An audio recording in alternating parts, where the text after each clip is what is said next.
डंका दुनिया में बज रहा है।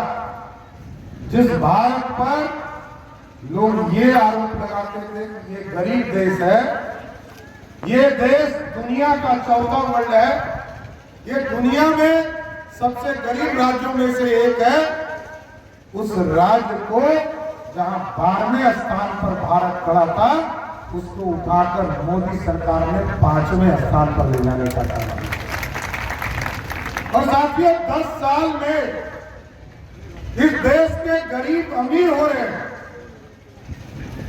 लगभग 25 करोड़ लोग इस देश में गरीबी रेखा से ऊपर आए साथियों। और आप सोचिए, 1 करोड़ 140 करोड़ आबादी में कोई प्रधानमंत्री यदि 25 करोड़ लोगों को अमीर करता हो, आर्थिक रूप से विकास करता हो, सामाजिक रूप से विकास करता हो, ये देश के लिए सबसे बड़ा क्रांति का समय है। और साथियों, याद होगा आपको, हम लोग इतिहास में पढ़ते रहे कि भारत सोने की चिड़िया है। कभी मोहम्मद गजनी आए, इसने 17 बार भारत को लूटा, और कभी मुगल आए, उसने 400 वर्षों तक भारत को लूटने का काम किया, और कभी अंग्रेज आए, उसने 200 वर्षों तक लूटने का काम किया।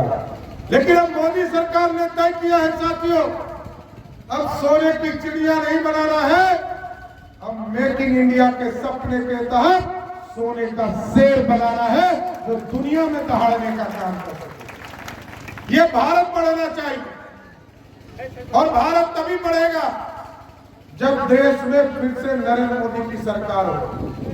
और आदरणीय लवली आनंद जी जब यहाँ से चुनाव जीतेंगे साथी, 25 तारीख को जब आप मतदान करेंगे और 4 तारीख को जब रिजल्ट आएगा और लवली आनंद जी चुनाव जीतकर दिल्ली जाएंगे, वैसे ही मोदी की सरकार स्थापित हो जाएगी।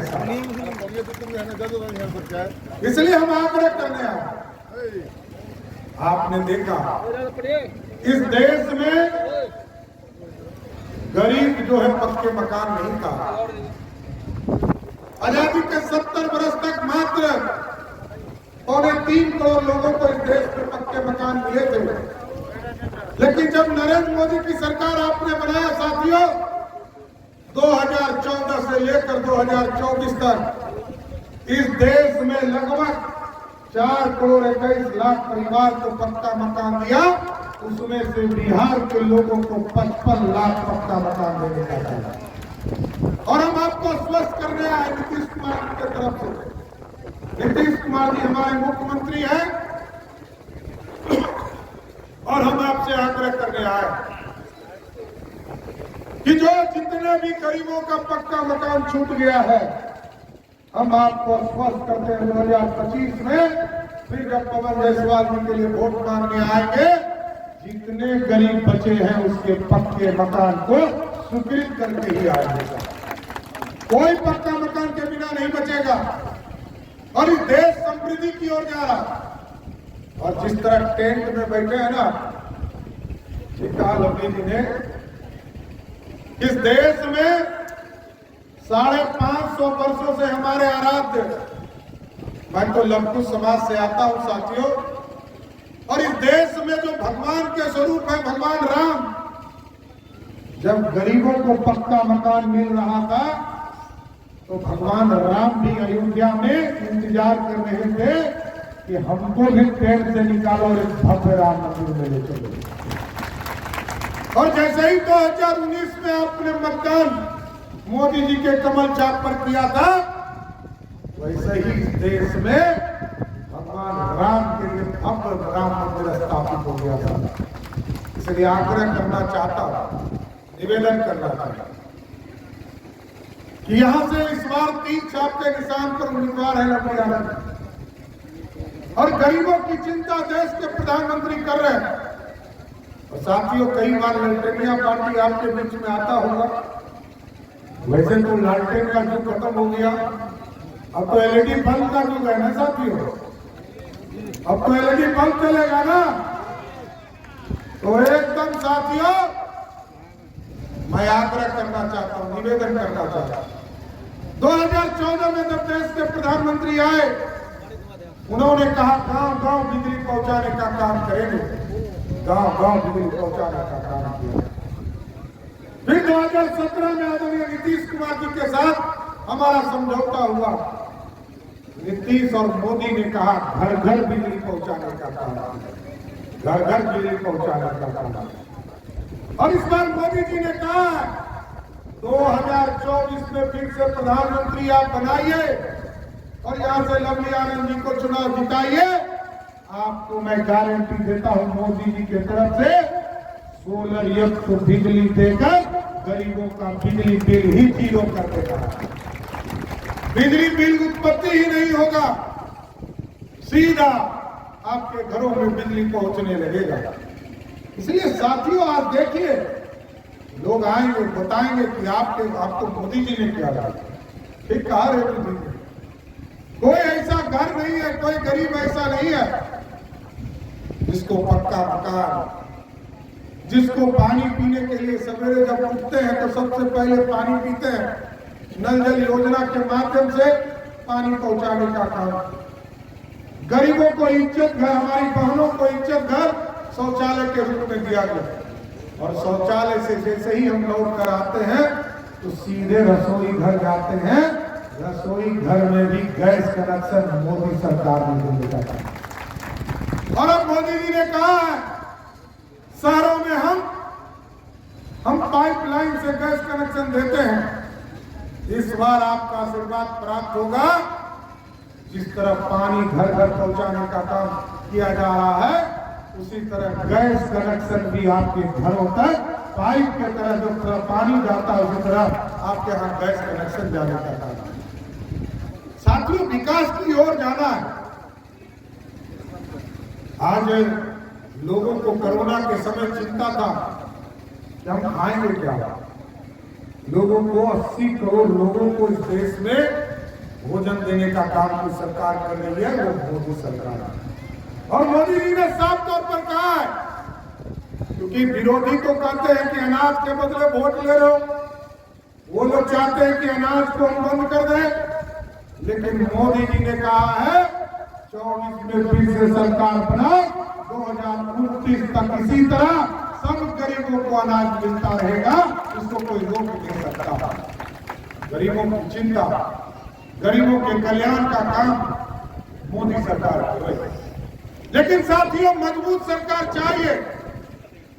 ठीक कहा, 98 के चुनाव में एक वोट से आदरणीय अटल बिहारी वाजपेयी सरकार जीते।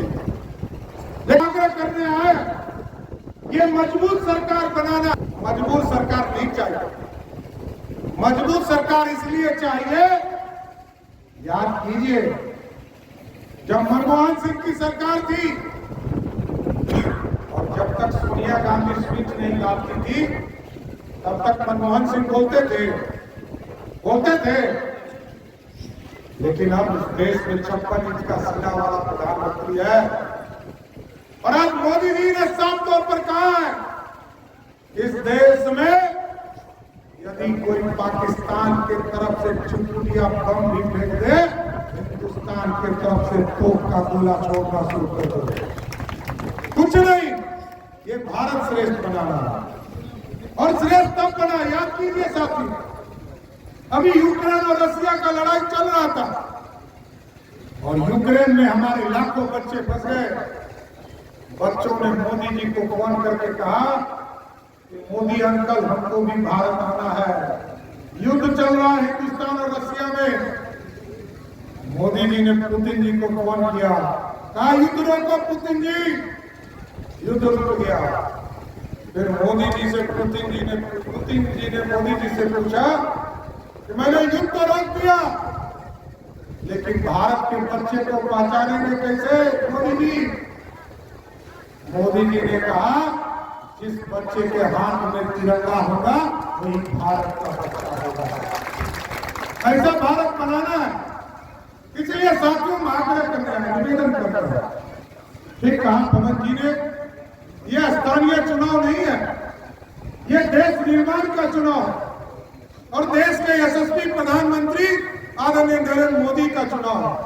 आदरणीय नीतीश कुमार जी का चुनाव। और यदि आपकी मजबूत ताकत आपके एक वोट तीर छाप के निशान पे पड़ेगी, क्योंकि यहाँ कमल चुनाव नहीं लड़ रहा, यहाँ तीर छाप जनता दल यूनाइटेड लड़ रही। यहाँ एक एक वोट चाहिए साथियों, और क्योंकि बिहार को भी ठीक करना है, बिहार को भी विकसित करना, बिहार का भी कमिटमेंट है।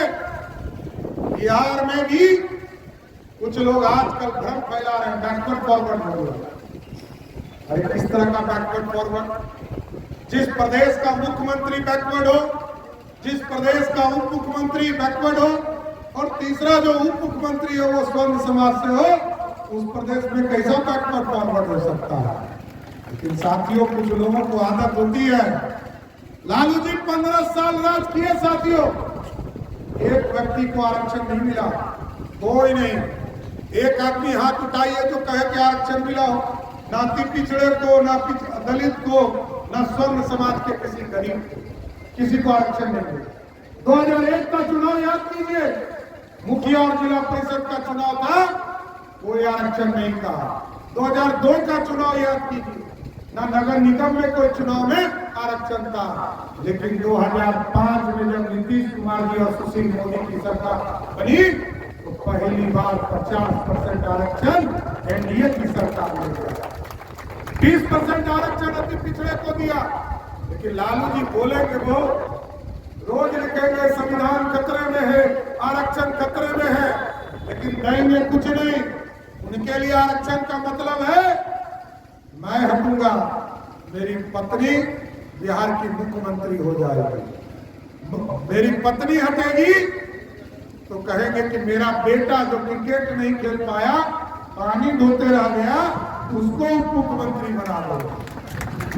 कभी कहा कि हमारा एक बेटा जो अपनी पत्नी पर अत्याचार करते रहा, घर से निकाल दिया, उसको मंत्री बनाओ। जब उनकी बेटी चुनाव हार गई 2014 का, तो कहा कि मेरी बेटी को राज्यसभा में भेजकर एमपी बना। और आजकल कह रहे हैं, जब जंगल राज था साथियों, तो बिहार की जनता तो पलायन की ही थी। लालू जी के परिवार में बेटा बेटी भी बिहार छोड़कर भाग गए, सिंगापुर चली गई थी बेटी, और आज सिंगापुर से सीधे टूरिस्ट बनकर सीधे छपरा आई है। मैंने तो छपरा के लोगों को आग्रह किया है, यदि 5 साल तक चुनाव हरा दो, यदि लालू की बेटी 5 साल तक वहां मेहनत करती है तब चुनाव जिता देगा, नहीं तो इसे मत जिताना। ये लोग टूरिस्ट है, आएंगे और चले जाएंगे, बिहार को लूटने आए थे। आप सोचिए यार, हम लोगों के समाज में कोई रामनवमी के समय मछली खाता है क्या? कोई सावन में मटन खाता है क्या? राहुल गांधी को मटन खिला रहा है। अरे हम लोग तो सोचते थे कि लालू जी मटन और मछली नहीं खाते, तो चारा खाने वाले थे, ये कैसे मटन और मछली खाने लगे? इसलिए साथियों आग्रह करूंगा, निवेदन करूंगा, और मेरे नौजवान साथियों से विशेष तौर पर आग्रह कि 15 साल में कभी आरक्षण नहीं दिया। 1990 से लेकर 2005 तक बिहार की जनता को नौकरी भी नहीं दिया साथियों। आप याद कीजिए, 1990 से 2005 तक 1 लाख लोगों को भी नौकरी बिहार में नहीं मिला। लेकिन बच्चे को अभी संविधान का ज्ञान नहीं है, संविधान पढ़ा नहीं, तो जब संविधान पढ़ेगा नहीं तो ज्ञान होगा कहां से? वो कह रहा है कि नीतीश कुमार जी ने जो काम किया वो मेरे चलते किया। अरे भैया, मुख्यमंत्री हूं है कि तुम हो? अब मैं से उप मुख्यमंत्री मैं, और मैं कहूँगा जो मैं काम का होगा मैं ही कर रहा हूं, ऐसा होता है क्या? कुछ नहीं होता ऐसा। 1990 से लेकर 2005 तक उनके माताजी पिताजी मुख्यमंत्री रहे, 1 लाख लोगों को भी नौकरी नहीं मिला साथियों। लेकिन नीतीश कुमार जी और सुशील मोदी के राज में 2005 से लेकर 2020 तक 7.5 लाख लोगों को नौकरी देने का काम किया। और एकदम स्पष्ट करता हूं, क्योंकि फिर 2025 में वोट मांगने आऊंगा साथियों, चुनाव के बाद एक हिसाब दूंगा। एकदम स्वस्थ रहिए, 2020 में जो नीतीश कुमार जी ने घोषणा किया है 10 लाख सरकारी नौकरी दूंगा, वो 2025 के पहले पूरा करके ही वोट मांगने आया, एकदम अस्वस्थ रही। इसलिए बिहार के नौजवानों, बिहार के आम मतदाताओं से आग्रह करने आया, निवेदन करने आया कि आज देश के यशस्वी प्रधानमंत्री जी पटना आ रहे हैं और पटना में रोड शो भी करेंगे। साथियों, अभी हमको मधुबनी भी जाना है, लेकिन एक एक वोट आदरणीय लवली आनंद जी को देकर एनडीए का एक एक कार्यकर्ता लगकर इनको जिताकर दिल्ली भेजना, भेजिएगा ना, पक्का ना? तो पूरा हाथ जोड़ उठाकर कहिए, भारत माता की, भारत माता की जय, जय श्री राम। पक्का चुनाव जिताइएगा ना? माला इनको हाथ में दे दे, पक्का। बहुत बहुत धन्यवाद।